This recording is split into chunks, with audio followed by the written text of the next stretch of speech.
Ja, dann fahren wir erst raus nach Plön und dann ist gut. Aber nicht so schnell. Großer Probefahrtag heute. BMW. Nee, er will nicht mit. Ich die 57er. Tommy die S1000 XR. Ja, gib mal ein bisschen Gas. Und dann schauen wir mal.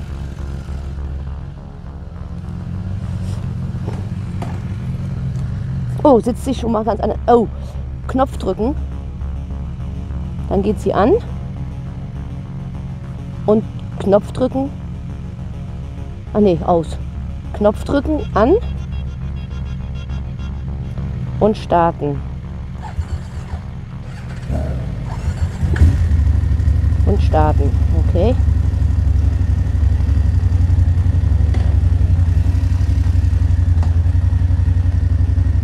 So, dann schauen wir mal. Oh, vom Sitzen her ein bisschen angenehmer.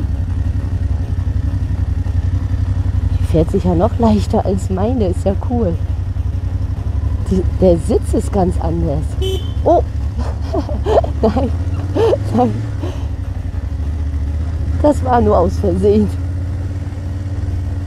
Da sitzt man ja ganz komisch. Ganz andere Kniewinkel als bei meiner. Und sie blubbert so, das ist ja merkwürdig. Also, wir fahren heute Probefahrtag, 31. Mai. Ich fahre die 57er, den Nachfolger von meiner. Thomas fährt die S1000 XR. Also für Thomas, glaube ich, richtig gut geeignet. Also wir fahren ja hier mit erstmal, als wenn wir das erste Mal auf dem Motorrad sitzen. Also auf jeden Fall kann ich sie nicht so schnell hochschalten wie meine, das merke ich schon mal. Und wir haben 100 Kilometer frei. Ich weiß gar nicht, wo die Kilometeranzahl ist, müsste ich nachher mal gucken. Achso, und einen Schaltassistent hat sie, den werde ich gleich mal ausprobieren, mal gucken. Das ist ja das Wichtigste eigentlich. Also sie blubbert schon mal anders. Also ich sitze richtig am Tank dran, das ist ganz merkwürdig. Also ich sitze schon mal ganz anders. Wir fahren jetzt erstmal raus aus der Stadt und gucken erstmal, dass wir ein bisschen freier fahren können. Und? Echt? Oh. Also ich sitze total anders, habe einen ganz anderen Kniewinkel und sitze richtig am Tank dran.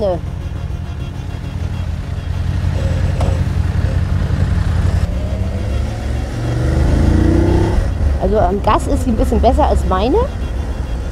Also sie blubbert ja ein bisschen anders. Und als wenn ich vorne drinne sitze in der Maschine, also ganz anders. Als wenn sie da vorne wesentlich kürzer ist als die 700er.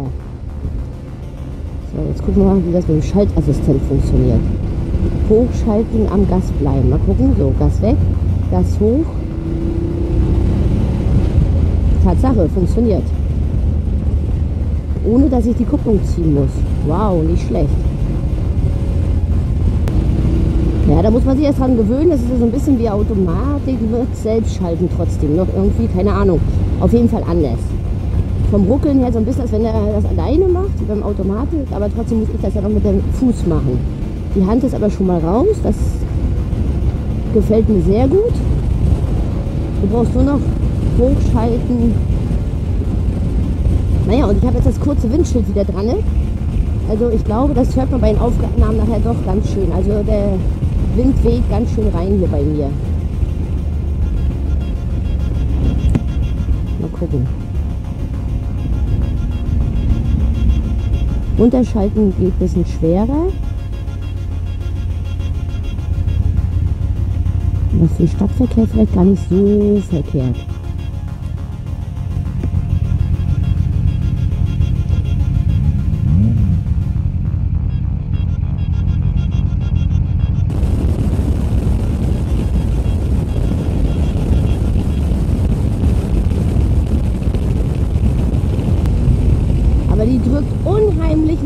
hinten, das ist ja wie ein Naked Bike, also da habe ich eigentlich gar keine Lust drauf.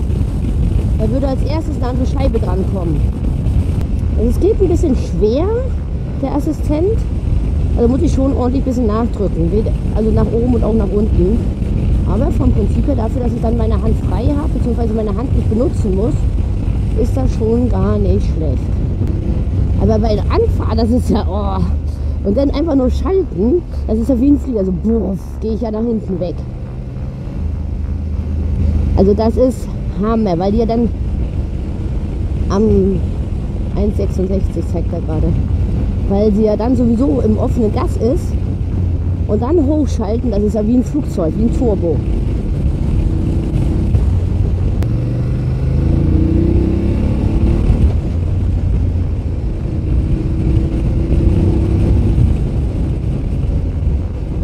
Und der Schaltassistent, der macht Spaß.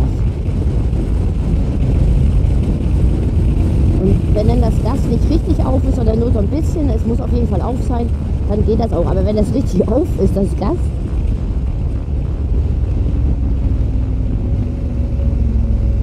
wenn das Gas richtig auf ist und man hochschaltet, da hebst du ab wie eine Fliegerbombe. Das ist echt cool. So, Gas auf, hoch. Gas auf, hoch. Boah, das ist Hammer. Das macht richtig Spaß. Also der Assistent auf jeden Fall, das wäre auf jeden Fall was für mich. Aber die Scheibe, die muss weg. So, also, dann kommen wir mal zu den anderen Sachen. Mit dem schnellen Fahren geht das ja nicht.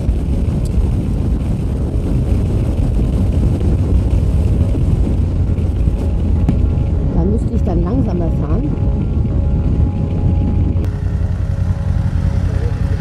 Du hast auch einen Blinkassistent, der ging jetzt aus eben auch.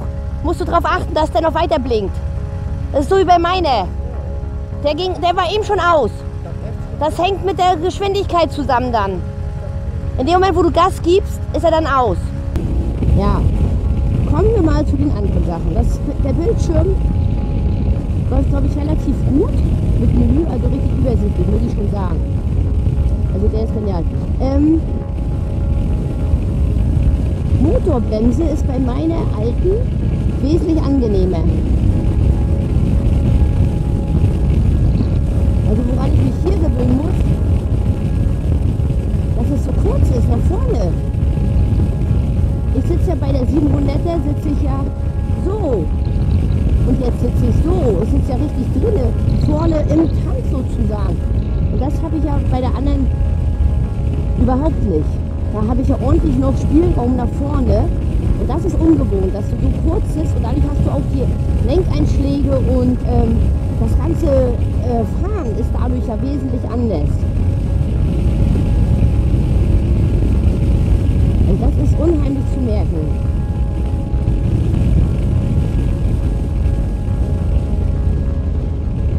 So, jetzt bremse ich mal und schalte dann runter.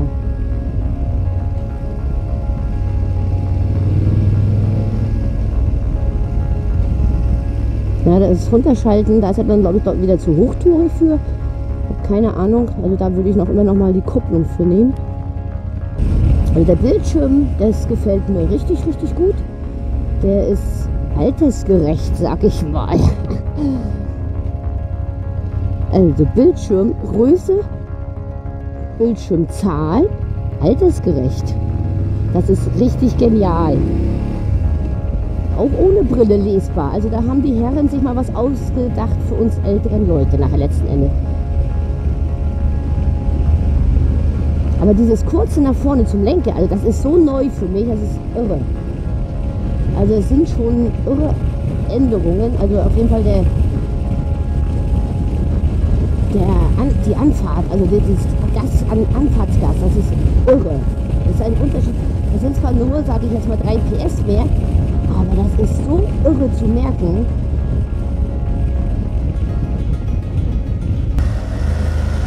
Da siehst du, die XR sagt Thomas auch, hochschalten ist okay, runterschalten geht mega schwer, das habe ich aber auch.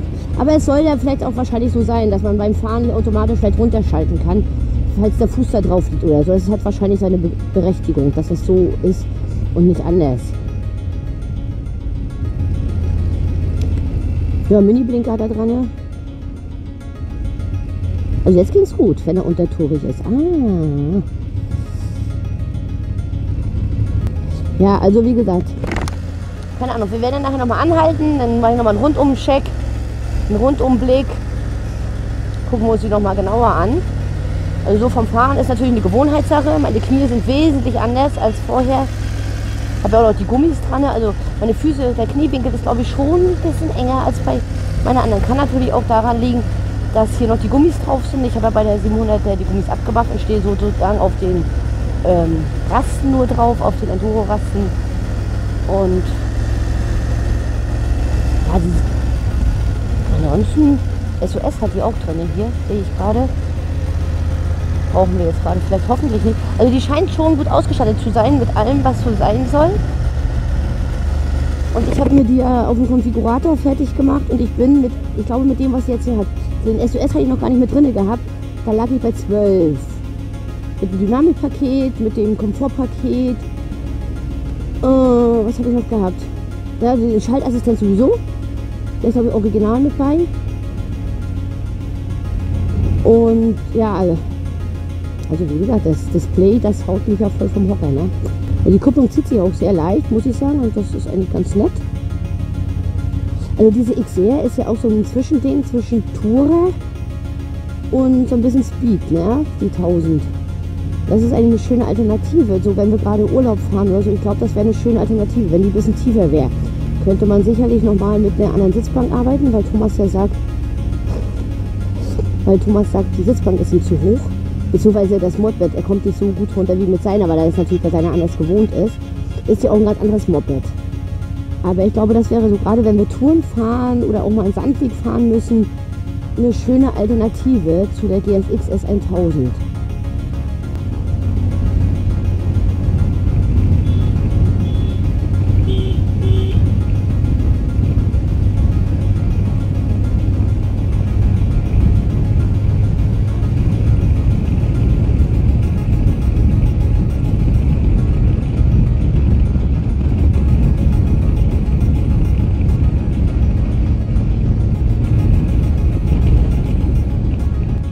Ich bin so dicht dran, es ist unglaublich. Das ist das, was ich eigentlich mit der anderen haben möchte. Mit Lenkkopfblöcken, aber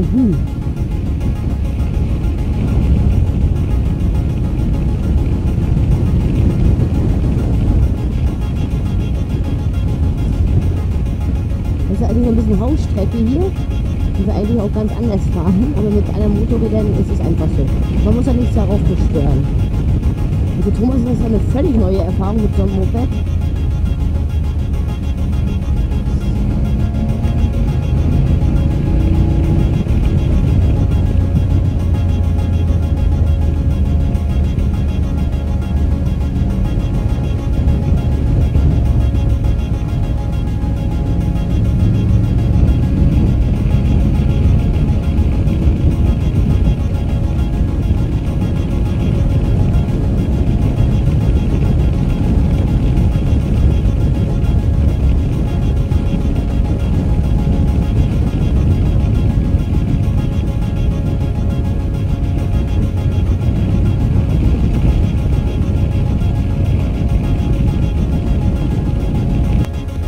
Als wenn wir das Video vor dem Gutshaus Perdöhl machen. Sehr gute Entscheidung, Schatz. Ein Bild vor dem Gutshaus Perdöhl. Stellen wir die Mopeds mal hin? Ne. Da stellen wir die Mopeds mal hin. Und dann machen wir mal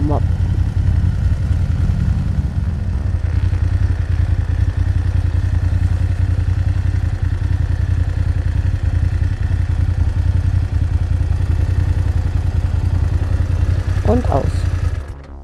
Sehr schön. So.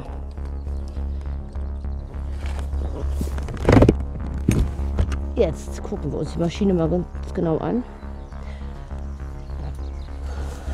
Dämmung zum Einstellen. Sehr schön. Da unten der Schaltassistent. Super. Hochschalten perfekt. Runterschalten, wie bei dir auch, sehr schwierig, ne? Mhm. Ich habe die Vermutung, das ist mit Absicht, dass du während des Fahrens nicht aus Versehen runterschaltest. Optik lässt ein bisschen hier vorne, meine ist so ein bisschen verkleideter in sich. Die hat das mit drin. Das ist von der Optik her so ein bisschen angenehmer. TFT, habe ich schon gesagt, altersgerecht. Hervorragend, ich liebe es. Solche Zahlen und super ablesbar. Also wirklich altersgerecht, ganz toll, klasse. Sitzbank sitzt sehr gut drin. Ich sitze wirklich hier, so das, was ich von meinem Lenker haben möchte, mit den Blöcken, dass ich dichter bin, das habe ich hier. Perfekt. Kette auf der anderen Seite. Mit Bewachungshund, hier sind wir am Gut Perdöhl. Michelin Anarchy 3, den ich auch drauf habe, der fährt sich hervorragend. Kurven müsste man mit dem noch ein bisschen besser üben. Gleichen Gussräder wie ich auch, das läuft soweit. Ja, Farbe, gut, es gibt nur 3 zur Auswahl, glaube ich. Dieses Goldgelb, dann dieses hier und noch irgend so ein Grau. Also gefällt mir persönlich jetzt nicht so gut, aber ist halt so. Ja, heute Probefahrttag, Bergmann und Söhne, Neumünster. Hat wunderbar alles geklappt, perfekt. Aufnahme für Koffer, ist auch dran. Super, Sitzbank müsste man überlegen, ob die bleibt. Generell, jetzt vom Fahren her, wie gesagt, muss man sich erst dran gewöhnen. Das ist halt was ganz anderes als mit meiner. Und Menü, große Menüaufnahme hier alles. Menü Rot, Rain, Dynamik. Und du kannst es auch einstellen für eine Person, 2 Personen. Sehr gut. Tempomat, bin noch nicht ganz hintergestiegen, wie der funktioniert.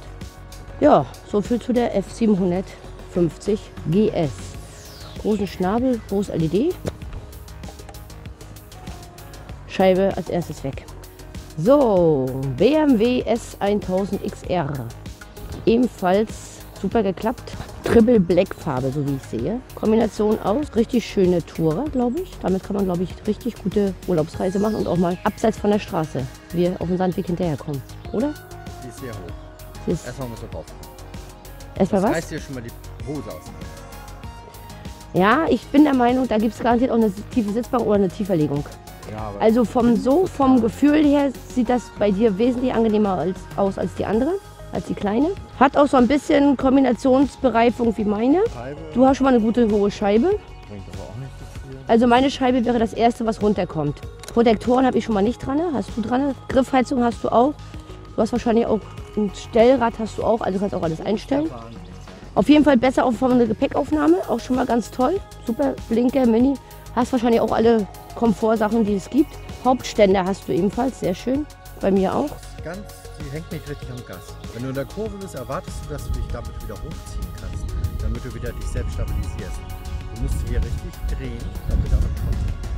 So, dann gucken wir mal durch die Allee Richtung Plön, weil das Ding ist, ich hatte so eine schöne Route geplant eigentlich. Und zwar hier über Plön nach Gräbin-Malente, weil das die schöne Kurvenstrecke ist. Aber, als wir unterschrieben haben, 100 Kilometer. Damit wäre ich leider nicht ausgekommen, deswegen haben wir ein bisschen umorientiert. Ganz spontan, aber das ist auch nicht weiter schlimm. Jetzt fahren wir zum Plöner, ganz traditionell zum Plöner Treff. Trinken eine Tasse Kaffee, halten uns ein bisschen auf, schnattern komisch und dann geht's weiter. So, anmachen per Knopfdruck. An. Bildschirm. Hochfahren. Sieht natürlich cool aus. Okay, 21 Grad haben wir jetzt schon. Das ist natürlich gar nicht so verkehrt.